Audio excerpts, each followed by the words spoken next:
Good morning, नमस्कार। आप सभी का ग्रेविटी पॉइंट ऑफिशियल चैनल में स्वागत है।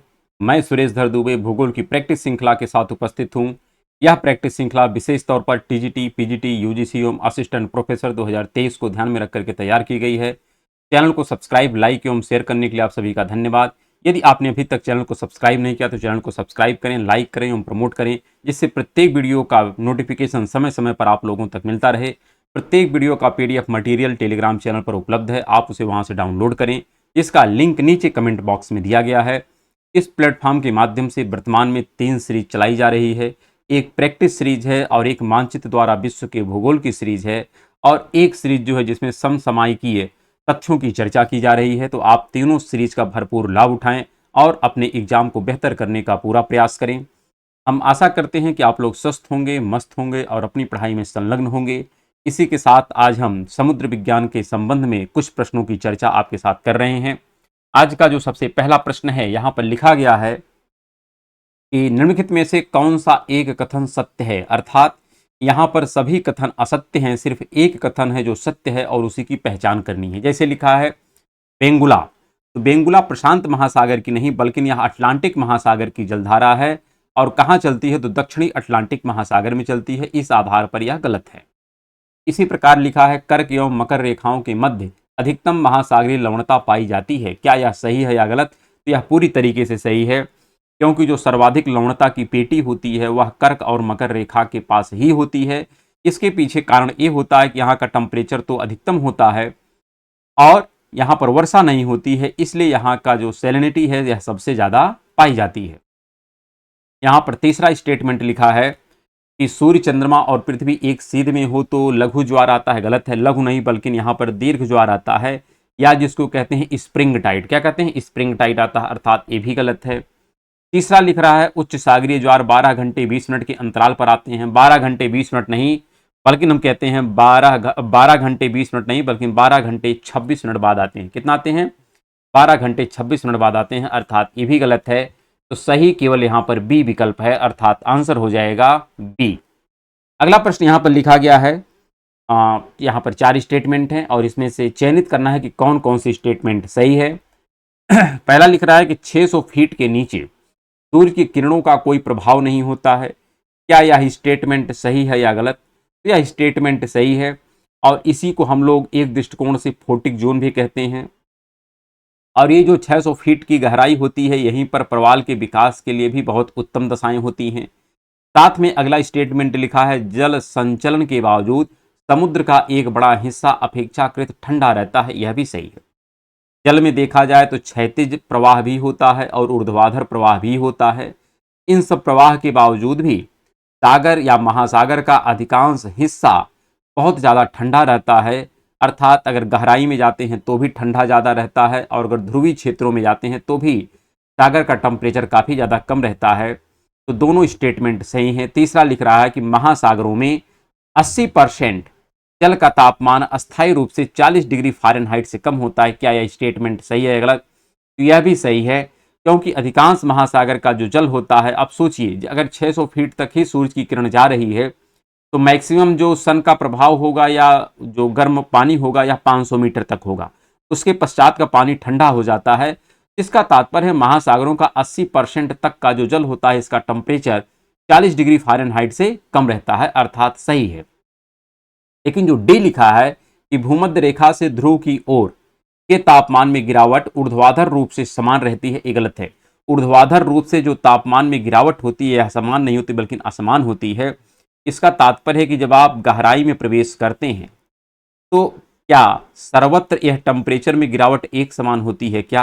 अर्थात इक्वेटर का टेम्परेचर में गिरावट, फिर अगर बात करें हम कि जो उपोष्ण कटिबंध का क्षेत्र है यानी टेम्परेट जोन, और फिर अगर हम बात करें आपका जो पोलर क्षेत्र है, क्या सब जगह में नीचे जाने पर टेम्परेचर में गिरावट एक जैसी होती है क्या? कदापि नहीं होती है। इसके विषय में भी हम लोग डिस्कशन करेंगे कि जब इक्वेटर से नीचे की तरफ जाते हैं तापमान में गिरावट की दर तीव्र होती है।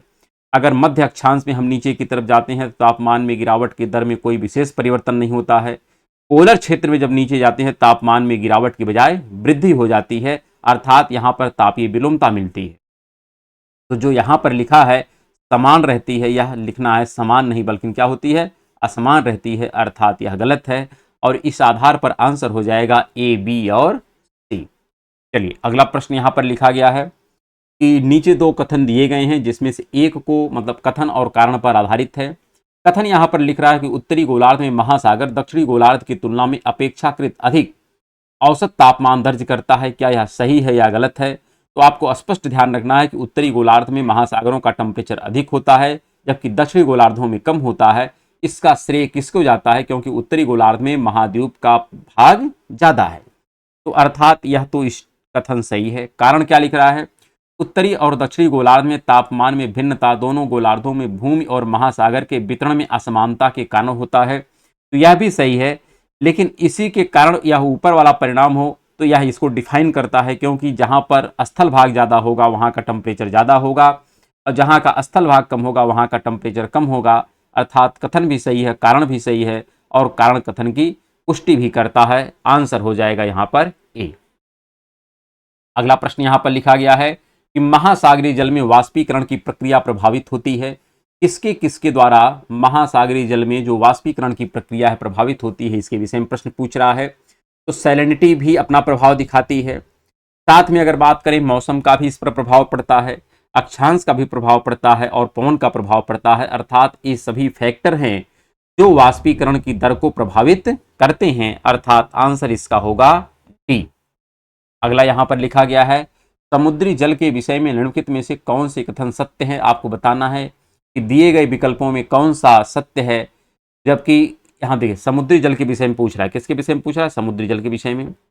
बताना है कौन सा सत्य है। जिसे लिखा है समुद्री जल का घनत्व तापमान दाब और लवणता पर निर्भर करता है। क्या यह स्टेटमेंट सही है या गलत है?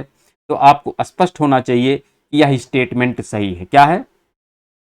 यह सही है, क्योंकि समुद्री जल का जो घनत्व होता है यह तापमान दबाव और लवणता तीनों पर निर्भर करता है।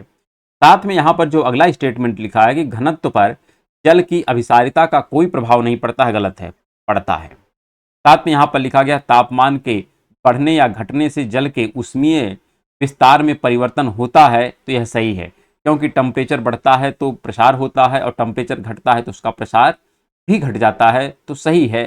यहाँ पर जो डी लिखा है कि मध्य अक्षांशों में अत्यधिक वर्षण के कारण घनत्व अधिक होता है, यह गलत है। जब वर्षा अधिक होगी तो घनत्व भी कम हो जाएगा, अधिक नहीं होगा।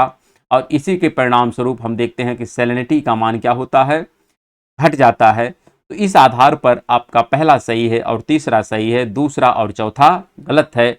आंसर हो जाएगा बी। अगला प्रश्न यहां पर लिखा गया निम्नलिखित में से कौन सा जलराशि में न्यून लवणता पाई जाती है। अर्थात दिए गए विकल्पों में एक ऐसी जलराशि है जहां की सैलिनिटी सबसे कम होती है, जैसे ग्रेट साल्ट है, वान झील है, डेड सी है। तो इन सब की सैलिनिटी तुलनात्मक रूप से काफ़ी ज़्यादा होती है। अगर साल्ट लेक की बात करें तो यह यूएस में है। कहाँ पर है? यूएस में है। और इसकी जो सैलिनिटी है यह करीब करीब 220 ग्राम प्रति हजार होता है। ये सिंबल आप ध्यान रखिएगा, ऊपर एक पॉइंट नीचे डबल पॉइंट है। इसी प्रकार जो वान झील है ये कहाँ की है? ये टर्की में है। अगर इसके सैलिनिटी की हम बात करें, इसकी सैलिनिटी लगभग 330 ग्राम प्रति हजार होता है। इसी प्रकार जो मृत झील है जो जॉर्डन में पाई जाती है, कहाँ पाई जाती है? जॉर्डन में। इसकी भी सैलिनिटी आप देखेंगे तो 238 ग्राम प्रति हजार है। लेकिन जो काराबुगास की खाड़ी है जो कैस्पियन सागर के पूर्वी तट पर पाई जाती है, इसकी सैलिनिटी काफ़ी कम है, करीब करीब 17 ग्राम प्रति हजार है। और एक प्रकार से कहा जाए तो यह साइबेरिया का पार्ट है। काराबुगास और कैस्पियन सागर के पूर्वी तट पर स्थित है। इसकी सैलिनिटी सबसे कम होती है। अगला लिखा गया है प्रश्न यहाँ पर कि महासागरों की अवसाद अर्थात जो तलछट होते हैं परिवहन के भार संचलन की निम्नलिखित में से कौन सी विधियां हैं। अर्थात इसमें कौन कौन सी विधियां हैं जो इसके परिवहन में उत्तरदायी होती हैं।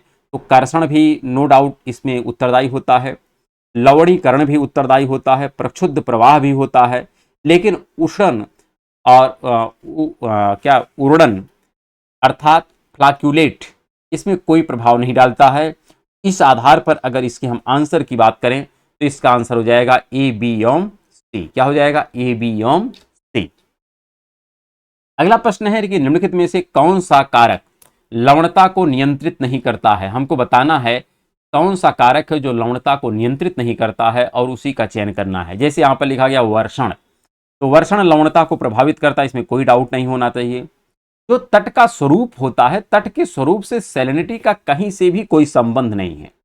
वाष्पीकरण से भी है, नदी जल के प्रवाह से भी है, वर्षण से है, क्योंकि अगर वर्षा होगी तो सैलिनिटी घटेगी, वाष्पीकरण होगा तो सैलिनिटी बढ़ती है, नदी जल का प्रवाह होगा तो सैलिनिटी घटती है। लेकिन तट के स्वरूप से इसका कोई लेना देना नहीं है और यह गलत है, इसलिए यही हमारा आंसर होगा।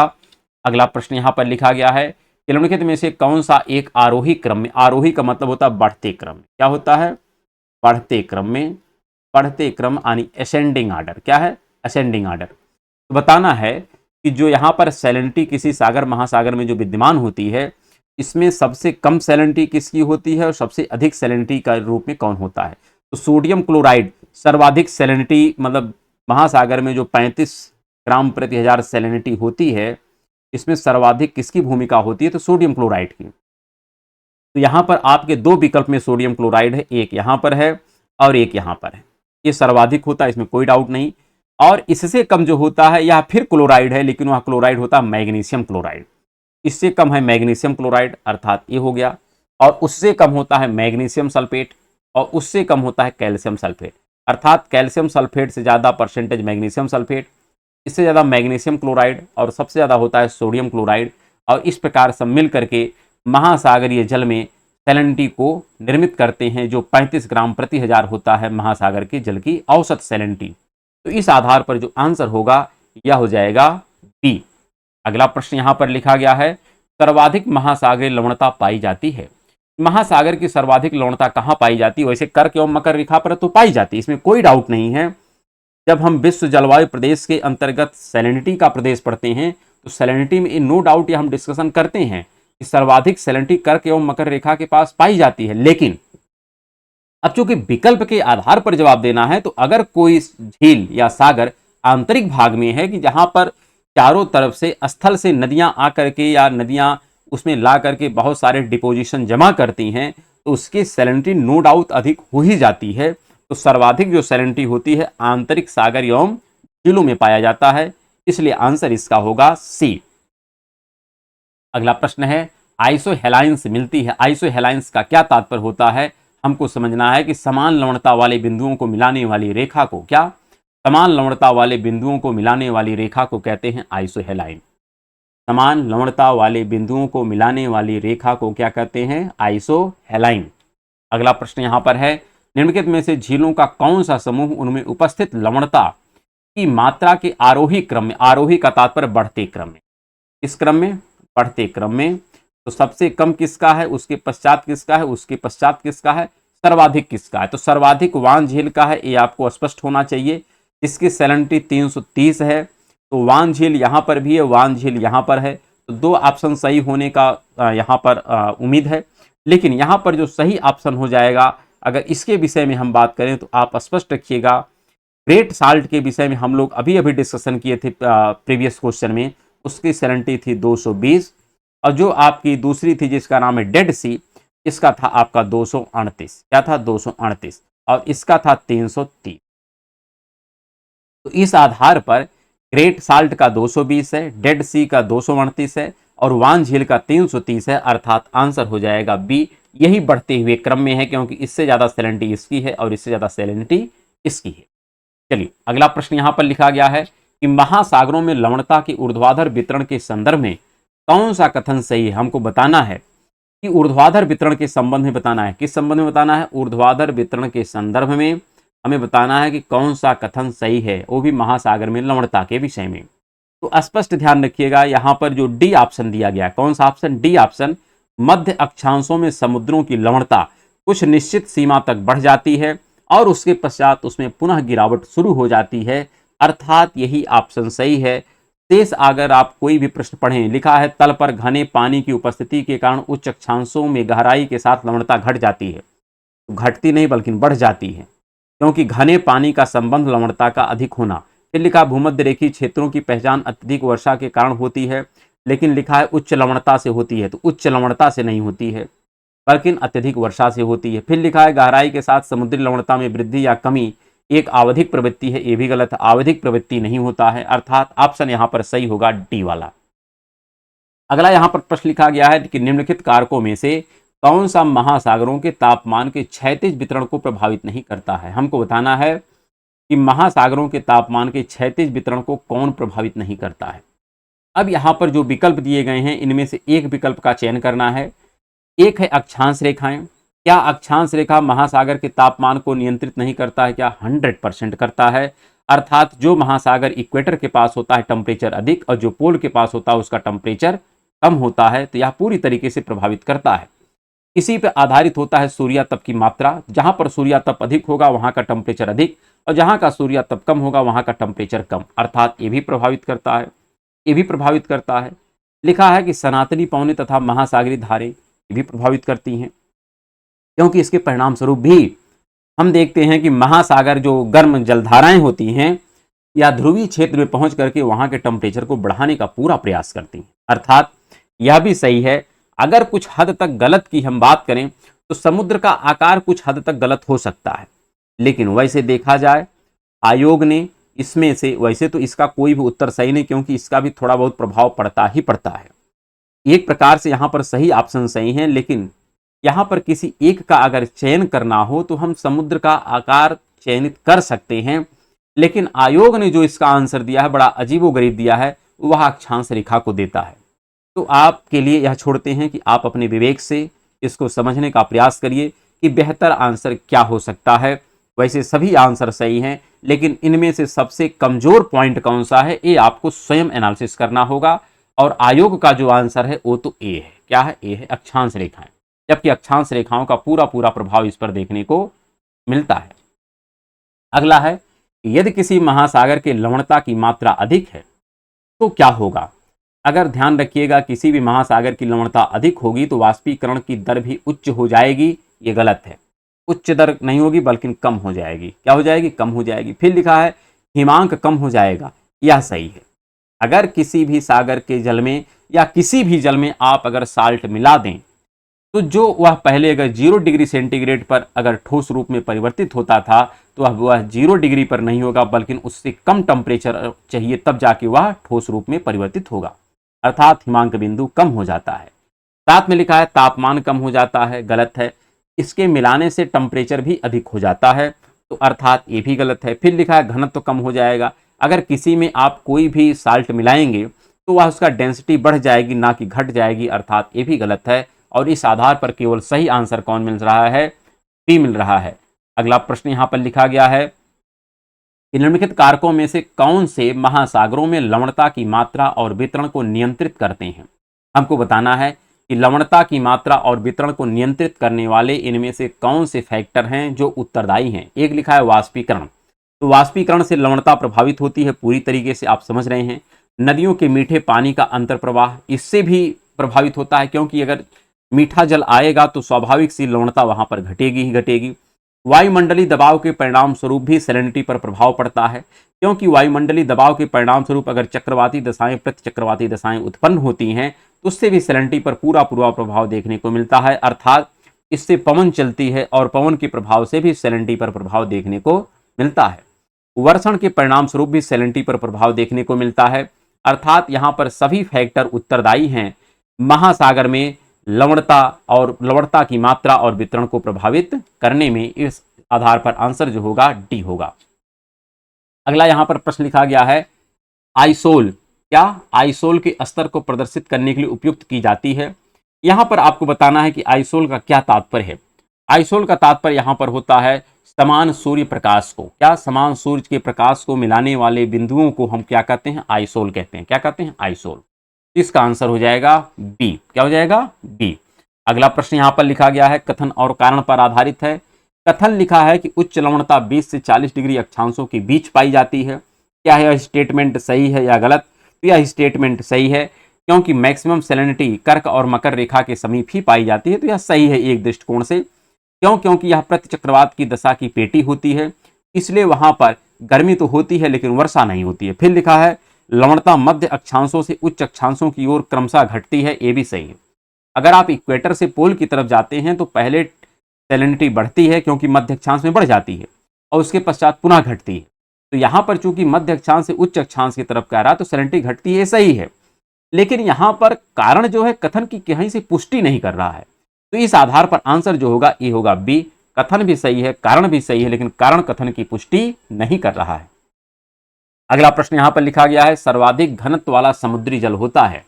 इनमें से बताना है कि सर्वाधिक घनत्व वाला समुद्री जल निम्नलिखित में से कौन सा है। आर्कटिक समुद्र तलीय जल, फिर उत्तरी प्रशांत समुद्र तलीय जल, अंटार्कटिक समुद्र तलीय जल, तो उत्तरी अटलांटिक गंभीर जल। गंभीर का मतलब होता है जो सागर के एकदम नीचे एकदम तली में पाया जाता है, उसको कहते हैं गंभीर तल। तो इस आधार पर इसी की सैलिनिटी सबसे ज्यादा होती है, क्योंकि यह जब नीचे जाता है जल तो इसकी डेंसिटी क्रमशः बढ़ती जाती है, क्योंकि उसमें सैलिनिटी का प्रभाव होता है। फिर वाटर प्रेशर होता है, तो कई फैक्टर होते हैं जिससे उसकी सैलिनिटी बढ़ जाती है। तो इसका आंसर होगा टी।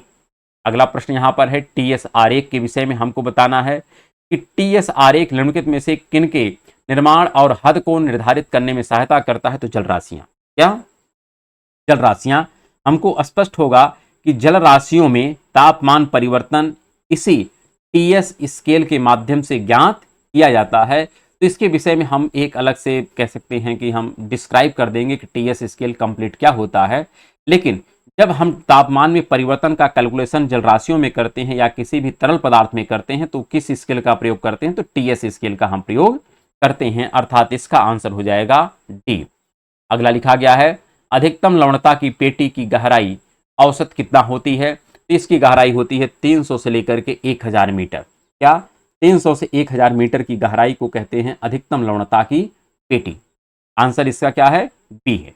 अगला प्रश्न यहां पर है, निम्नलिखित में से कौन सा महासागर के जल के ताप वितरण को प्रभावित करने वाला कारक नहीं है। हमको बताना है कि यहां पर महासागर के जल के तापमान के वितरण को प्रभावित करने वाला कौन सा कारक नहीं है, अर्थात किसके परिणाम स्वरूप महासागर के जल के तापमान में परिवर्तन होता है, लेकिन किसके परिणाम स्वरूप नहीं होता है। जिसके परिणाम स्वरूप नहीं होगा वही चयनित करना होगा, स्पष्ट रखिएगा।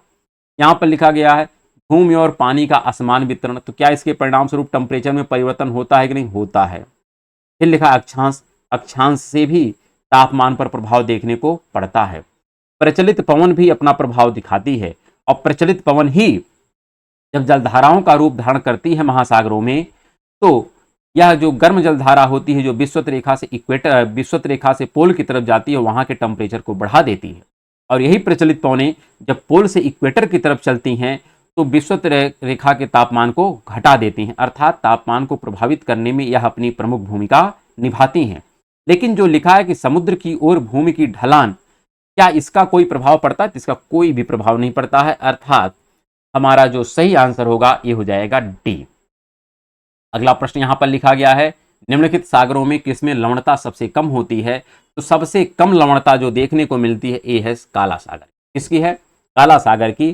काला सागर की सैलिनिटी सबसे कम है, शेष सभी सागरों की सैलिनिटी तुलनात्मक तौर पर अधिक है।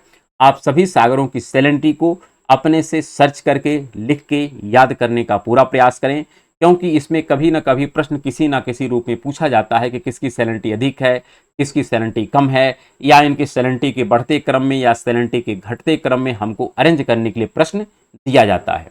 तो आज का जो एपिसोड है इसको हम यहीं पर समाप्त करते हैं, और कल हम लोग एक नए एपिसोड में मिलते हैं। तब तक के लिए नमस्कार, धन्यवाद।